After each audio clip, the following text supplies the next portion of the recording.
Hey friends! I'm Grace Ann. And I'm Andrea. Why are you laughing? Screaming. Hey friends! They can hear us.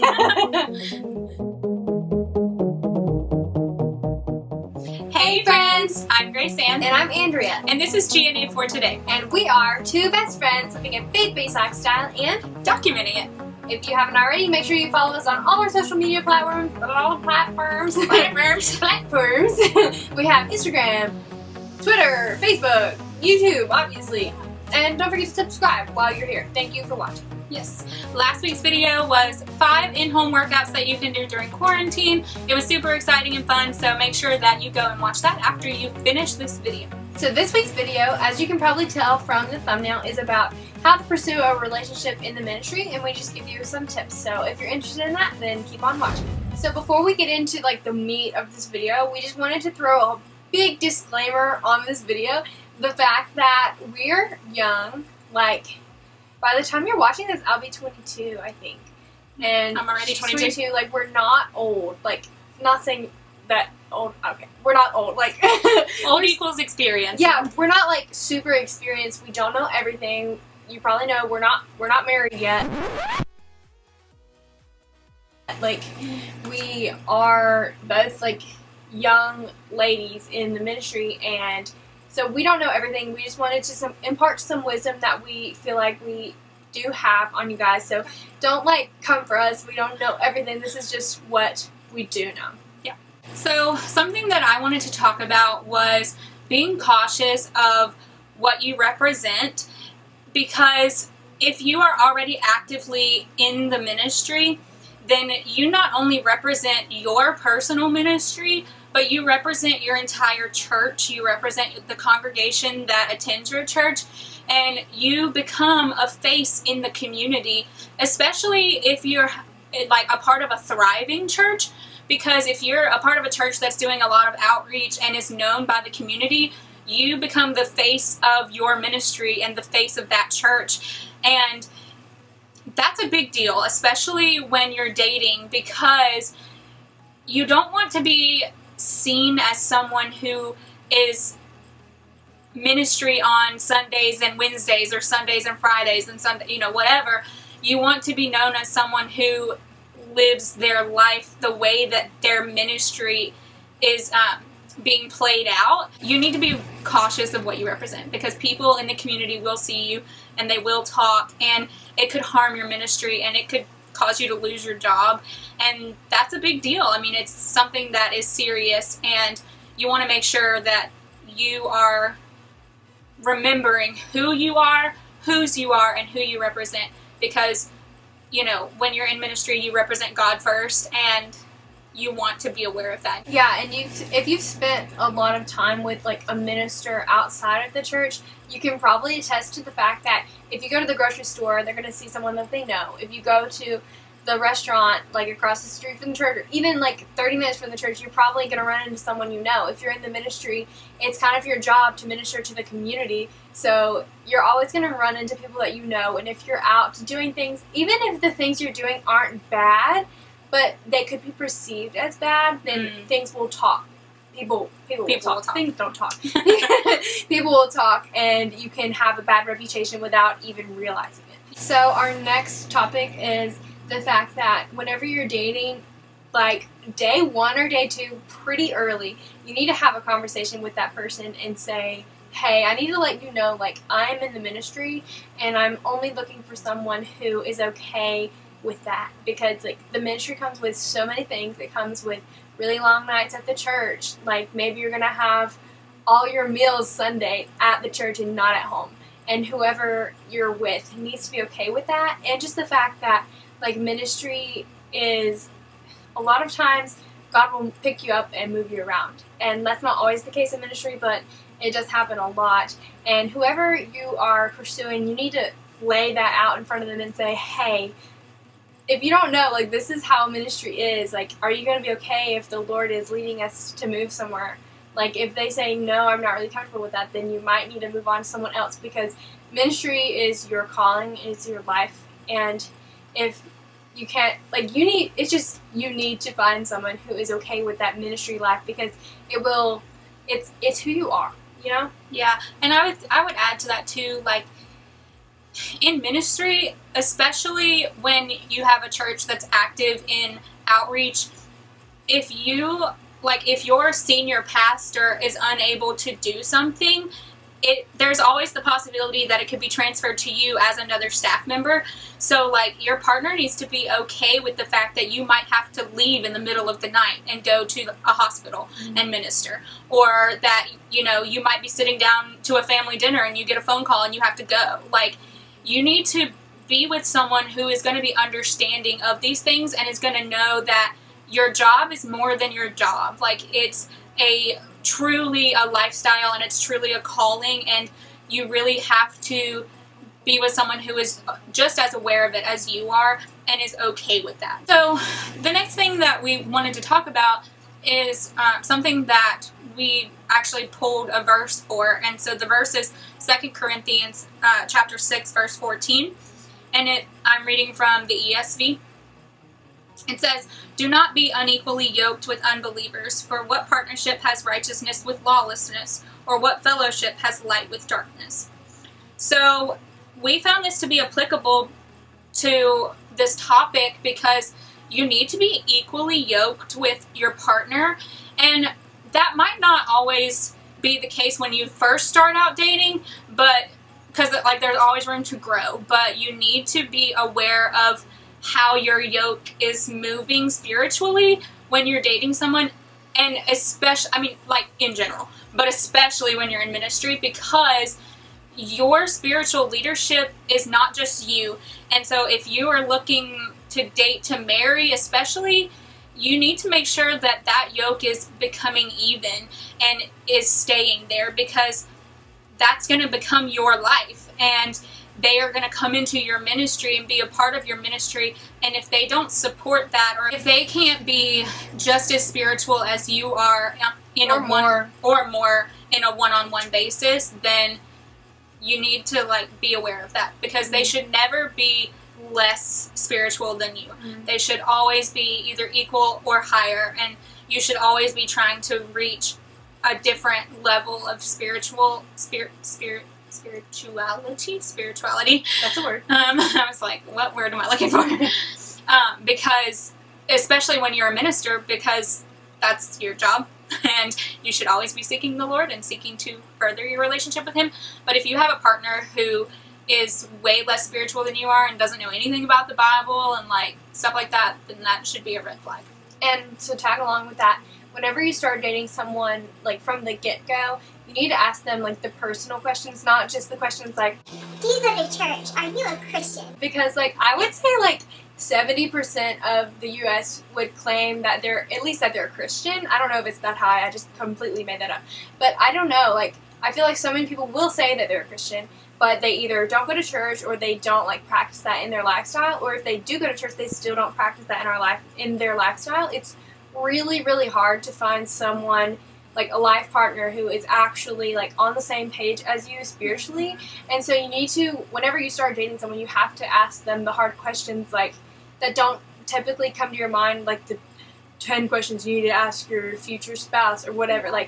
Ask them how their devotional life is, ask them how their prayer life is, what's their favorite book of the Bible, ask them those type of questions that can actually, help you better understand, okay, they're a Christian, okay, they go to church, but do they actually practice that in their life? Are they actually equally yoked with me? And I feel at the beginning, if they're just trying to impress you, they could just be trying to say what you want them to say, which is not good. But for you to really know, you're just going to have to see their fruits and their actions to actually know if they are equally yoked with you. Something I always ask, because y'all know Andrea's in a relationship, but I am not, so I'm currently in the dating scene, I guess, whatever that means. I hate that term, but whatever. But something that I always ask people is how's your relationship with Jesus? Because first of all, their reaction to that question, especially if you ask this question in person, but if you ask them that and they're yeah, red flag. It's better to ask them in person than over text, because they won't have time to think about it. Yes. Ooh, what's the best answer to this question? And I always word it that way for a very specific reason, because if they don't have a relationship with Jesus, then that's an issue. I always I'm really kind of mean. I'm kind of the worst. What? But I always if we're Snapchatting or whatever, if we're at that level, then because I hate I hate dating, y'all. I just hate it. But if we're Snapchatting, I'll always Snapchat them on Sunday and be like, "Happy Sunday!" See where they are. That's smart. Yeah, because I want to know if they're in church. So I'll always Snapchat at 8 or 8:30 or whatever. Because I'm like, if you're not up getting ready right now, you're not going to church, and I know it. And that's not trying to be sneaky or mean, but if you need to know. Yeah, if they're not going to church, then that's an issue. If your life is going to be church, that's another thing. If your life is going to be church and that's going to be your profession, then I don't think you should be looking for someone who is not active in their church, because that's, I don't know, if church is that important to you that you're going to dedicate your life to building up the body of Christ through the church, and you don't find someone who agrees with that and doesn't find someone who also thinks church is important, that's just that's not equally yoked. Yeah, if they can't be bothered to get up on a Sunday morning and go to church, just in their daily life, they will not be bothered to do that when you're married. Yeah. And that's an issue. One thing that's super important to know is that whenever you're in the ministry, a lot of times it will take two people. It's a huge job, it's a huge undertaking, and so you need to find someone who is willing to go along ministry with you. Maybe not in front, on the stage, but behind the scenes things, helping you fold bulletins. I don't know, that's just an example, but someone who's going to be willing to do the nitty-gritty with you, because sometimes you can't do it by yourself. And if you're at a small church, you don't have an assistant or anything like that, then you're going to church plant life. You're going to need to have somebody who is going to be willing to do those things with you. So along those lines, I think that this has multiple points in it, I'm sure. I already have one brewing. But don't make your ministry feel like a 9-to-5 job, because it's not. Ministry is your life, and while you don't always need to take it home with you, there are definitely going to be aspects of your job that you need to leave at your job, especially when you're doing counseling and things like that, because that's another thing. You need to have a partner who's understanding that if you say you're going into a conference meeting or you're going into a counseling meeting, that you can't share those details with them. You can't, there are going to be things that y'all talk about that nobody else knows and whatever, and that's fine, but you need to make sure that they're okay with confidentiality, because that's a big part of ministry too. There's a lot of ministry that only this church staff knows about, not even extra members of staff who people might consider the secretary or whatever. There are things that only the core staff know about, and that's those are things that happen because that's ministry, and that's part of privacy and protection and confidentiality. So that's a thing that you need to leave at church and leave in your office and whatever, but you can't just come home and shut that off, especially if you're married and you have kids. Yes, your husband needs to be the spiritual leader of the household because that's biblical, but you need to remember that you can still share those things with your children, and you can still share those things with your spouse. Ministry is not, I put on my hat, I go to work, I do my job, I come home and I hang my hat up. And I can't talk about Jesus anymore. I'm not going to have deep conversations with my husband about the Lord anymore. Right. Yeah. That's it's not a thing. You need to be just as spiritual at home as you are at church. Yeah. And I feel a lot in this video we've been saying ministry is your life, and your future spouse needs to know that. But kind of on the other spectrum of that, we also need to be wary that our family matters. I feel I've heard so many stories of someone who's in ministry who cares so much about their ministry that they just neglect their family. Yeah. And yes, your ministry is important, but you need to know when to draw a line. If you never make it to your kids' birthday parties, if you you never make it to an anniversary dinner, that is too far. You're not going to be able to live a happy life and have a good, thriving ministry if you're having a bunch of tension at home because you're just not there. And when you are there, like, if you're that wrapped up in your work, you're not going to be mentally there when you're home. So you need to make sure, like, you know when to draw the line of, like, okay, I'm spending way too much time at church. Like, I'm sure it's going to be worse, like, in the Christmas season, depending on, like, what your ministry position is. But you need to, like, have a conversation with your spouse or your future spouse and say, hey, you need to check me. The camera stopped recording. Yeah. Why does it do this to us? I think the last thing I was saying was just the fact that if your spouse feels like they're not getting enough attention from you, then you need to have a conversation with them, like, before you even get married and say, hey, if you feel like I am spending too much time at church and spending too much of my energy at church and not with our family, then call me out on it and be honest with me and tell me so that I can, like, check myself. Yeah. I was going to say another thing on that is if you have already gotten married, then hopefully you've already established, like, you're equally yoked with one another, you know, and as one moves, the other one moves, etc., etc. But you need to, like, have a conversation with your spouse and say, you know, if you know, as you're hopefully in your relationship, you're praying together for your relationship and for your ministry and etc., etc.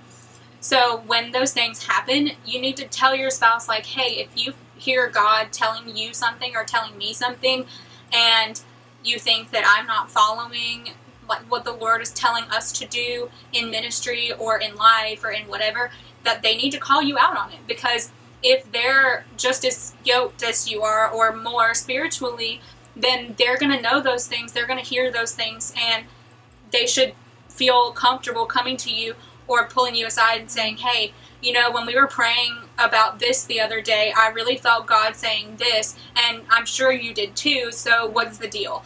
You know, you need to be able to have those types of conversations, because sometimes you're going to get wrapped up in the ministry that you're doing that you might glance the other way. Like, you might not always be following the Lord. Like, we're still humans, and ministry can be hard, and sometimes it can start to feel routine, and you can start, like, getting in the routine of things and not following what the Lord is telling you to do. And, you know, if you ever get to that point, you need to have somebody who is there to call you out on it. Mm-hmm. And another thing, we said earlier that a lot of times ministry, when you're in the ministry, like, God will pick you up and move you somewhere else, like, if that's where He's calling you. And if you feel like a tug on your heart, I haven't used that phrase in a long time. If you feel like a tug on your heart, like the Lord is telling you, you need to switch churches, like, if you feel that, bring it to your spouse and say, hey, this is what I feel like the Lord is telling me. Pray with your spouse about it. Pray about it for, like, weeks on end. Like, day and night, pray about it fervently together. And, like, really, like, every chance you have to be together, you should be praying about it. And by the end of that, like, prayer period, like, the Lord, the God of everything, the Lord, if He's truly calling you to go somewhere, He will have it in both of your hearts. It won't be just, like, one or the other. It'll be a unified, like, knowing, like, this is what we're supposed to do. Because when you get married, you're a unit, you're one person, and God's not going to call one person to move churches and then one person to stay, because, like, you're a unified front. Ministry is multiple people. You have made it to the end of this video. Thank you so much for staying until this point. If you have, comment a book emoji, because there is no Bible emoji we just discovered. And Grace Ann, give us a tidbit of how to say Bible in sign language. So this is Jesus. This is book. So Bible is Jesus, book. Look, we're learning things every day, you guys. GNA for today, learning things every day. Oh, that would be cool in, like, a rap. GNA for today, learning things every day. It rhymes. I don't know why. We're white. Okay, so comment on this video if you like the points that we brought up, because we are obviously young and unmarried women, so you probably have more points than us, so please comment, if nothing else, to just give us advice for our future. Yeah. But anyone who watches this video, comment to give them advice. We'd love to be in the comments and talking with y'all about this subject. It's pretty cool, pretty interesting. We hope you liked it. True. Make sure that you smash that like button, because it really helps. First of all, it helps us out. Second of all, we really love when y'all hit the like button, because then we're like, oh my gosh, so many likes, blah, blah, blah, because we're like nerds. Then beside the like button, there's like a whole set of buttons down there. So beside the like button is a subscribe button. It's like really big and red. You cannot miss it. Make sure that it says subscribed, like with a D on the end. Like a past tense. Yeah, because you want to be subscribed to our channel, because we make content every single week about life and faith. So you need to be following us, because everybody's got a life and everybody's got some type of faith. Fulfill the purpose of the subscribe button. I know, it's there for a reason, friends. Click it. Hopefully by the time you watch this video, we will have already made it to 100 subs. Yeah, I know. Make it happen. Yes, make it to 100. We got some cool things in plan. In plan. Forget I said that. Alright, let's end this. Bye, friends. We have a lot of good things to share. Why am I even talking? You're having such a hard time. I know, I don't understand. Why am I still talking? I feel like it was so hard to like put this out, but once we're saying it, we're like, yeah. oh wait, this. We're like this. Oh, the points.